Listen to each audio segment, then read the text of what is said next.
যশোরের কেশবপুর জেলার সাগরদাঁড়ি এই নামটি শুনলেই মনে পড়ে মাইকেল মধুসূদন দত্তের মুখ। এই গ্রামেই জন্মেছেন মাইকেল মধুসূদন দত্ত। তার পৈতৃক বাড়ি নিয়ে গড়ে উঠেছে মধুপল্লী।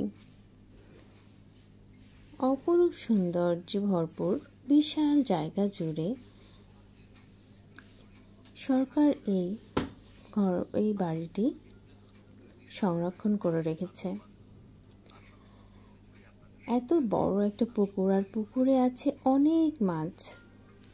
তো এখানে পার্কের মতন কিছু কিছু জায়গা রাখা হয়েছে যেখানে বসে মানুষ সময় কাটাতে পারবে।